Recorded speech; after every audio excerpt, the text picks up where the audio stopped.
Salut, c'est Trado, je suis content de vous retrouver pour la mise à jour de l'indice parisien. On va commencer comme d'habitude et comme il se doit par les unités mensuelles. Et même si en données journalières tout semble complètement fou, eh bien en données mensuelles tout est parfaitement logique sous contrôle avec le retour comme il se doit sur la moyenne mobile à 20 mois pour rebondir, avec le retour sur le support horizontal noir pour rebondir et finalement pour faire suite à l'avalement haussier auquel on a assisté le mois dernier, bougie verte englobant la bougie rouge, eh bien on devait faire des plus hauts, c'est ce à quoi nous assistons maintenant et c'est très important de savoir que ce qui se passe sur les données journalières et qui semble exubérant n'a absolument rien d'exubérant sur les unités longues et c'est pour ça qu'il est très dangereux de voir dans l'évolution actuelle des cours une opportunité pour spéculer à la baisse. Les marchés européens n'ont pas l'air de vouloir faire une pause en données longues. En données hebdomadaires, c'est la même chose. Nous avons finalement effectivement une hausse ici qui nous permet de nous débarrasser du canal gris. Et cette hausse, même si on voit qu'on assiste à 8 semaines consécutive de hausse, et bien finalement fait suite à une consolidation dans un canal ascendant, et c'est quelque chose qui n'est pas en tant que tel extrêmement haussier. Nous sommes simplement en train de sortir d'un canal ascendant. La tendance elle est haussière. Vous le voyez, le nuage comme ça, il monte. C'est assez logique puisque finalement les données mensuelles l'emportent généralement sur les données hebdomadaires. Et il s'agit simplement d'un ajustement, d'un alignement des planètes. Donc la semaine se débute sur de bonnes dispositions.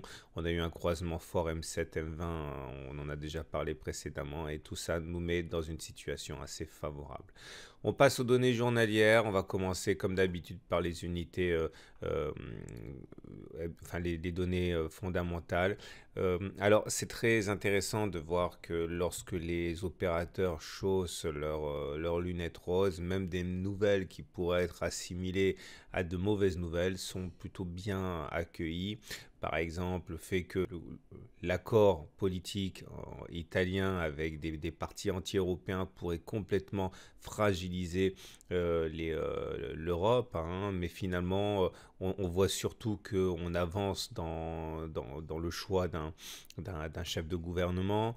L'euro qui s'affaiblit pourrait être perçu comme un signe de déliquescence de l'Union européenne. On y voit surtout un coup de pouce aux entreprises exportatrices. Monsieur Trump qui se targue d'avoir réussi quelque chose de fort avec la Chine et ses négociations commerciales, eh bien, rassure les marchés alors que tous les observateurs remarquent que les États-Unis vont pas trouver dans cet accord de quoi soutenir leur croissance. Bref, vous l'aurez compris, quand c'est haussier, il est très dangereux de vouloir anticiper un retournement de tendance et ceci correspond donc à la trame de fond du CAC 40 qui s'adjuge entre les plus bas et les plus hauts de la séance 12%. 12% à remettre en contexte puisque finalement c'est depuis fin mars. Autrement dit, en 2 mois, on a fait 12%, c'est absolument colossal. Regardez, je l'ai déjà dit, mais je le répète parce que je me suis quand même, je me suis fendu d'une analyse des 20 dernières années. Je n'ai pas vu une séquence où on a 32 bougies sans toucher la Tenkan. Je n'ai jamais vu ça et j'ai eu la flemme de remonter au-delà de 1998, mais en tout cas, c'est jamais arrivé en 20 ans. La tendance, elle est haussière. On est au-dessus de la M20, on est au-dessus d'un nuage qui monte.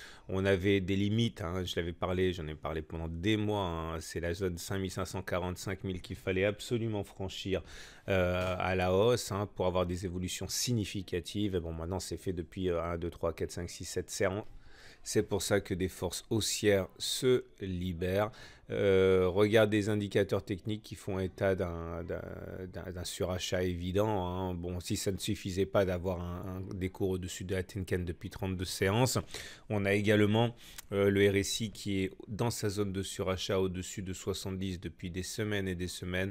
On n'est pas censé vendre à découvert dans ces conditions, vous le savez très très bien. Le momentum est au-dessus de 0, le MACD au-dessus de son signal, tout est extrêmement haussier. Alors, je le répète, pour ceux qui découvrent mon travail. La consolidation va arriver, c'est sûr, c'est une évidence. Mais le problème, c'est qu'on n'a aucun signe manifeste qui nous permette de rentrer en spéculation à la baisse sur des données comme ça.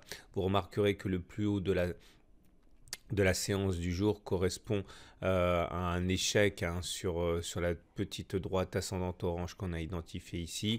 Ça fait deux jours en fait qu'on touche la zone et qu'on n'arrive pas à clôturer au-dessus. Ça fait également 2 jours et attention, méfiez-vous-en que les mèches longues, hautes, comme ça détonnent avec ce qui s'est passé précédemment. Regardez ce qui s'est passé depuis des semaines. C'est des mèches basses, longues et des mèches hautes, courtes qui montrent qu'on rachète les plus bas et qu'on ne rachète pas, on ne vend pas les plus hauts. Là, il y a un changement de psychologie parce que ça fait 2 séances que l'on vend les plus hauts, ok, et qu'on ne rachète pas les plus bas. Donc voilà, c'est ce qu'on appelle des signaux faibles. Ça suffit pas en tant que tel à passer à l'action, mais en tout cas, ça incite à la prudence. Donc finalement, on a 2 solutions. Soit on est furieux parce qu'on a échappé à toute la hausse et on commence à spéculer à la baisse et on s'en mord les doigts. Soit effectivement, on n'a pas eu l'occasion de rentrer, on rentre maintenant pour ne pas louper la fin de la hausse et finalement on rentre sur un contexte complètement suracheté, ce qui est super dangereux. Donc finalement, vous voyez, si on n'a pas acheté les plus bas à un moment où le risque semblait maximum, maintenant il est très difficile de trouver des points d'entrée.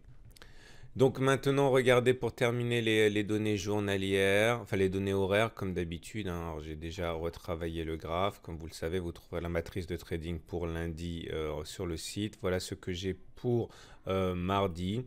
Vous remarquerez que voilà, les zones commencent à être de plus en plus hachées parce qu'il y a des consolidations assez fortes et du coup tout ça ce sont des zones où sont des zones pivots en fait. Donc au-dessus de 5537 je vise 5657, au-dessus de 5657 je vise plus haut, notamment l'objectif du double bottom et voilà, en dessous de 5635 c'est 5626. Bon, il y a quelques scalps à faire par-ci par-là, mais ça commence vraiment à être de plus en plus difficile parce que en données journalières, on n'a pas de vraie consolidation, donc ça nous donne pas de repères très